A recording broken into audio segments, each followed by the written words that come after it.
नमस्कार साथियों, मैं प्रियंका गुप्ता लर्निंग टुगेदर पे आप सबका स्वागत करती हूँ। कैसे हैं आप सब लोग? तो कॉन्टेक्चुअल वैकेंसी जैसा कि निकल रही है एनबीएस में, ठीक है, नवोदय विद्यालय समिति की तरफ से जो आपके जेएनवीज होते हैं इनमें कॉन्ट्रैक्ट पे भर्ती निकलती है, ठीक है। तो इसी क्रम में जयपुर रीजन की भी वैकेंसी आउट हो चुकी है। तो जो कैंडिडेट भी फिल करना चाहते हैं पूरा वीडियो जरूर देखें, ठीक है। और क्या क्या एलिजिबिलिटी क्राइटेरिया है, और जयपुर रीजन का थोड़ा सा फॉर्म अलग टाइप का है भरने का, तो बहुत इम्पोर्टेंट है। आप जरूर पूरा वीडियो देखें जिससे कि सारी चीजें क्लियर हो पाए, ठीक है। लास्ट तक बने रहें। और इसके अलावा भी आपका कोई डाउट है तो आप कमेंट सेक्शन पूछ सकते हैं, ठीक है। और इसके साथ ही जिस भी सब्जेक्ट से आप अप्लाई करते हैं उसकी एलिजिबिलिटी क्राइटेरिया प्लस जो भी कंडीशंस है वो जरूर चेक कर लें।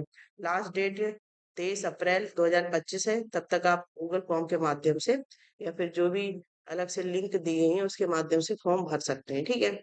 तो यहाँ पे डिटेल में ऑफिशियल वेबसाइट पे मैं आपको दिखा देती हूँ। एनवीएस जयपुर आरओ क्लिक करेंगे तो यहाँ पे ये वेबसाइट आएगी, ठीक है। तो ये आप देख सकते हैं जयपुर क्षेत्र की वेबसाइट है। तो यहाँ पे सबसे ऊपर ही ये guidance and eligibility criteria for engagement of teachers in JNV purely on contract basis, ठीक है। इसके साथ ही एक और लिंक दिया गया है, click to submit the online application form for engagement of teachers in JNV purely on contracted basis, ठीक है। तो जब आप इस पे क्लिक करेंगे गाइडेंस एंड एलिजिबिलिटी क्राइटेरिया, ठीक है। तो कुछ ये आपको पीडीएफ दिखेगा यहाँ पे, आप देख सकते हैं, ठीक है। इसमें डिटेल में भी हम लोग देख लेंगे। इसके साथ ही जो दूसरा लिंक दिया गया है इसमें click here to submit the form, तो ये इम्पोर्टेंट है क्योंकि यहाँ पे थोड़ा सा अलग दिया गया है और रीजन के अलावा। तो यहाँ पे आप देख सकते हैं जब इस पे आप क्लिक करेंगे तो ये कुछ फॉर्म आपका आएगा, ठीक है। तो यहाँ पे कैसे कैसे फिल किया जाएगा ये सारी चीजें मैं आपको बताऊंगी यहाँ पे।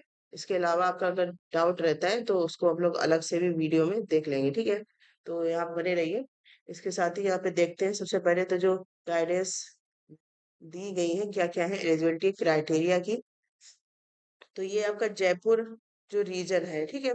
जयपुर रीजन में फॉर्म निकले हुए कॉन्टेक्ट पे। और जयपुर रीजन में आपका राजस्थान, हरियाणा, दिल्ली, ये 3 स्टेट आते हैं, ठीक है। और 25-26 के लिए है। तो यहाँ पे टीचर्स एंड लाइब्रेरियन की कॉन्ट्रैक्ट बेसिस पे भर्ती निकली हुई है 25-26 के लिए।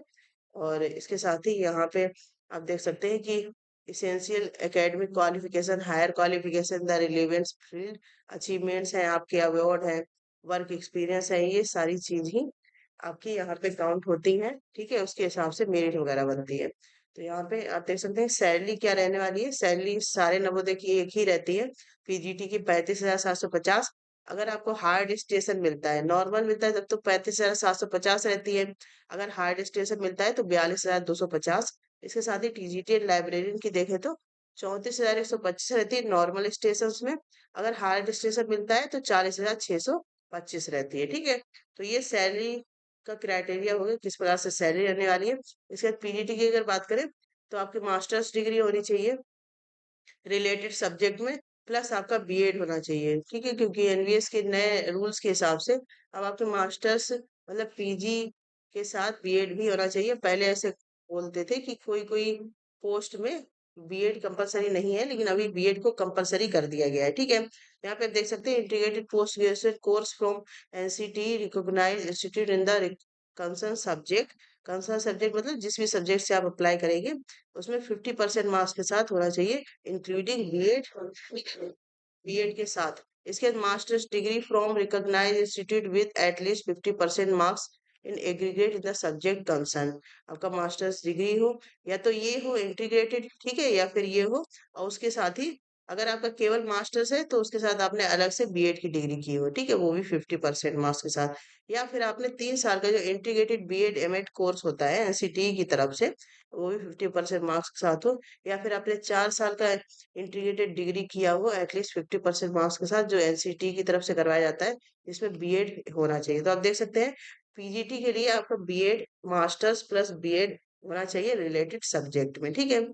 इसके साथ ही यहाँ पे देखेंगे कि आप यहाँ पे चेक कर सकते हैं पीजीटी इंग्लिश के लिए इंग्लिश होनी चाहिए डिग्री मास्टर्स में, हिंदी के लिए हिंदी। तो ये तो सबको पता ही है कि जिस भी सब्जेक्ट के लिए अप्लाई करेंगे तो उस सब्जेक्ट से रिलेटेड आपका मास्टर्स होना चाहिए, ठीक है। तो यहाँ पे आप देख सकते हैं पोस्ट कौन कौन सी निकली हुई। पीजीटी में कॉमर्स है, geography, history, biology, economics, math, ठीक है। इसके साथ ही केमिस्ट्री, फिजिक्स, हिंदी इंग्लिश, तो ये पीजीटी के सब्जेक्ट है।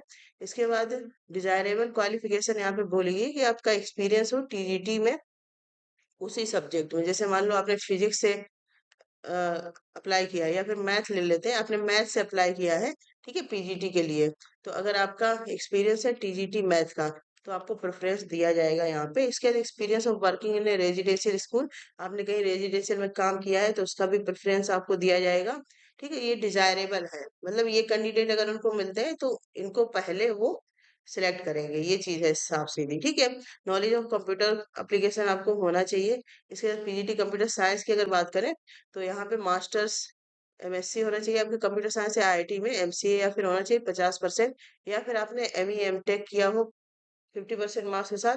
ठीक है, अब यहाँ पे देखो, पहले कंप्यूटर साइंस के साथ बीएड नहीं मांगते थे, अभी यहाँ पे इन्होंने कंपलसरी कर दिया है कि बीएड डिग्री भी होना चाहिए पीजीटी कंप्यूटर के साइंस शायद साथ में। ठीक है, तो ये सारी चीजें हैं। इसके टीजीटी की अगर बात करेंगे, तो यहाँ 4 ईयर इंटीग्रेटेड डिग्री कोर्स हो आपका एनसीटी से 50% मार्क्स के साथ, और उसके साथ बीएड हो। ठीक है, या फिर आपने बैचलर या ऑनर डिग्री की हो 50% मार्क्स के साथ।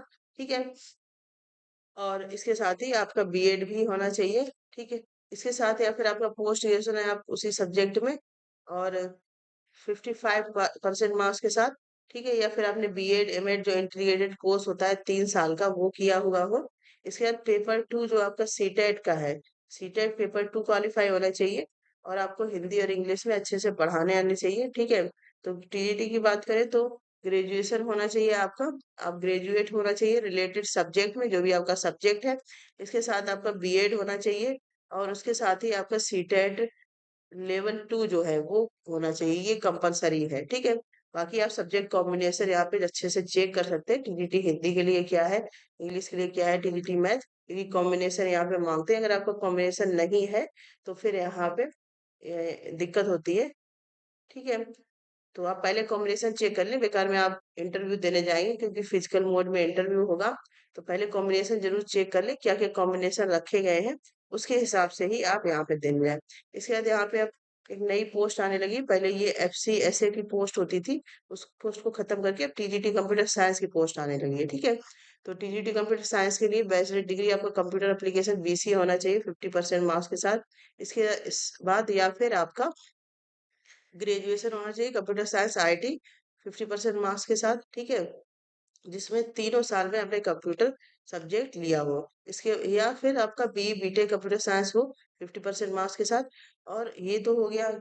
इसके बाद आपका यहाँ पे आप देख सकते हैं सीटेट जो है लेवल 2 पास होना चाहिए। ठीक है, यहाँ पे आप देख सकते हैं सेंटर टीचर एलिजिबिलिटी जो आपका पेपर है। और तीसरा है बैचलर डिग्री आपका हो, मतलब आपका बीएड हो, तो मैंने यही बताया, आपका ग्रेजुएशन बीएड प्लस सीटेट आपका होना चाहिए। ठीक है, या फिर आपने इंटीग्रेटेड अगर बीएड एमएड किया है तो उसमें तो बीएड एमएड साथ में ही हो जाता है, या फिर 4 ईयर इंटीग्रेटेड जो कोर्स होता है वो आपने किया हो बीएड के साथ। और एक्सपीरियंस यहाँ पे टीजीटी का मांगा गया है कि आपका रेजिडेंशियल स्कूल में हो, ये डिजायरेबल है, ये ऐसा नहीं है कि अगर मतलब कंपलसरी आपका होना ही चाहिए, कंपलसरी आपकी एलिजिबिलिटी क्राइटेरिया है। ठीक है, और आपको हिंदी इंग्लिश और रीजनल लैंग्वेज में पढ़ाना चाहिए। टीजीटी आर्ट की पोस्ट है यहाँ पे, TGT bachelors degree in drawing and painting, sculpture, graphic art, fine arts आपका होना चाहिए 50% मार्क्स के साथ। इसमें फिर आपकी बीएड डिग्री होना चाहिए। ठीक है, तो आप देख सकते हैं पहले इन सब्जेक्ट में बीएड डिग्री नहीं मांगते थे, अभी जो एनवीएस के न्यू रूल आए हैं 2025 के, इसके हिसाब से अब सारे में ही बीएड डिग्री मांगने लगे हैं। ठीक है, क्योंकि पहले बच्चा बीटेक करता था और सीधे यहाँ पे फॉर्म भर सकता था, क्योंकि कंप्यूटर साइंस में नहीं मांगते थे अभी, लेकिन इन्होंने कंपलसरी कर दिया है। बाकी आपका डिजायरेबल मैं आपको बता ही चुके हैं। फिर टीजीटी फिजिकल एजुकेशन मेल और फीमेल का है, तो आपका बीपीएड होना चाहिए या एमपीएड होना चाहिए। ठीक है, ये तो बीपीएड अलग से ही होता है, बीपीएड एंड एमपीएड वाले यहाँ पे जो अप्लाई कर सकते हैं। ठीक है, इसके साथ ही यहाँ पे डिजायर मांगा कि नेशनल लेवल या फिर स्पोर्ट गेम्स आपने कहीं पे काम किया हो, या और वर्किंग नॉलेज हो आपकी हिंदी इंग्लिश और रीजनल लैंग्वेज में। इसके साथ ही एक्सपीरियंस हो आपका रेजिडेंशियल स्कूल का diploma from national institute of sport, तो इन लोगों को प्रेफरेंस दी जाएगी, ये डिजायरेबल है। इसके साथ टीजीटी म्यूजिक की यहाँ पे वैकेंसी है, तो म्यूजिक के लिए सेम वही कि आपका बैचलर डिग्री होना चाहिए म्यूजिक सब्जेक्ट में। और उसके साथ ही आपके जो बैचलर डिग्री बीएड यहाँ भी मांगा गया है, इसमें भी पहले नहीं मांगते। तो बैचलर डिग्री हो गई आपकी म्यूजिक में या फिर परफॉर्मिंग आर्ट में 50% मार्क्स के साथ, ठीक है, जिसमें म्यूजिक जो है मेन सब्जेक्ट होना चाहिए, ठीक है। इसके बाद बीएड आपका होना चाहिए और डिजायरेबल सेम वही है।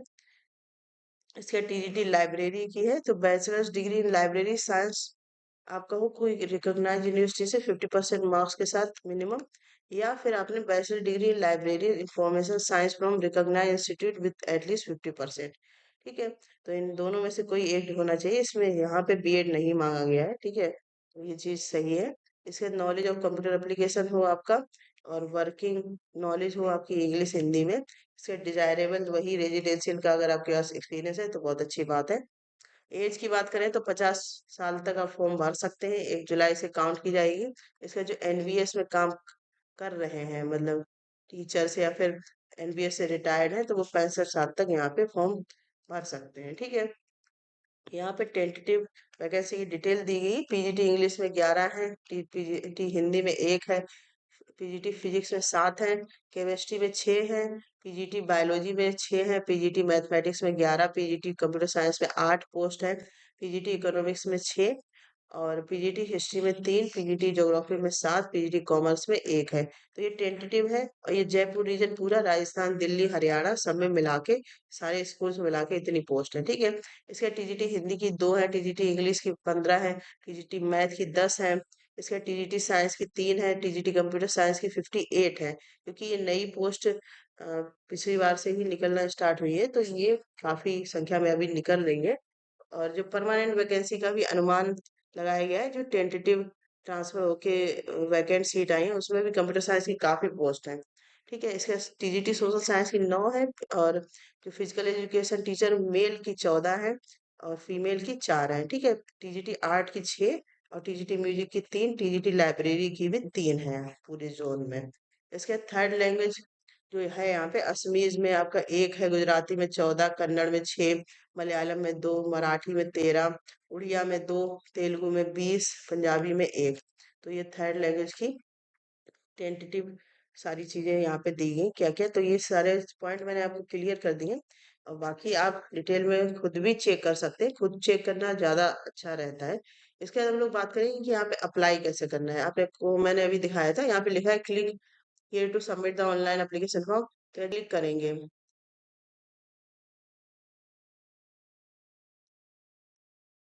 जब आप इस पे क्लिक करेंगे तो आप देखेंगे कि इस प्रकार से कुछ आपका ये ओपन होके आएगा, ठीक है। और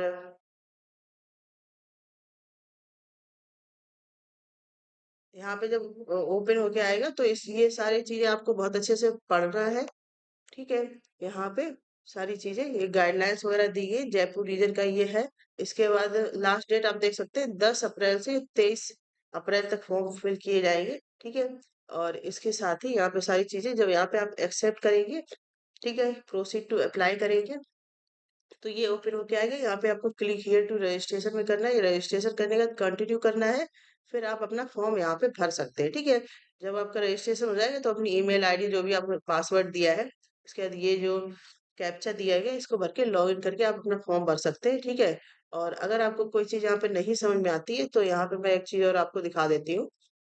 यहाँ पे जो है ये वीडियो भी दिया गया है, इसमें आप सारी डिटेल चेक कर सकते हैं। यहाँ पे पूरे अच्छे से बताया गया है कि कैसे कैसे सारी चीजें फिल करी जाएंगी, ठीक है। तो ये आप देख सकते हैं। अगर आपको कोई भी यहाँ पे इंक्वायरी लेनी है, आपको कोई चीज समझ में नहीं आ रही है, तो यहाँ पे ये सारी चीजें एक स्टेप बाय सारी चीजें बताई गई है, इसको आप चेक कर सकते हैं, इस हिसाब से अपना फॉर्म भर सकते हैं, ठीक है।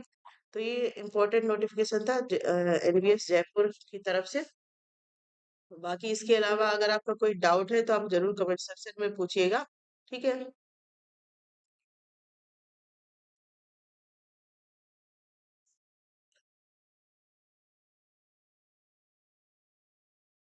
और जो भी कैंडिडेट इंटरेस्टेड है जयपुर रीजन में फॉर्म भरने के लिए, और जैसे कि जो दिल्ली हरियाणा या फिर आपका जो ये है राजस्थान, यहाँ पे करना चाहते हैं कॉन्टेक्ट पे एनवीएस में काम, तो जरूर यहाँ से भरिएगा, ठीक है। धन्यवाद।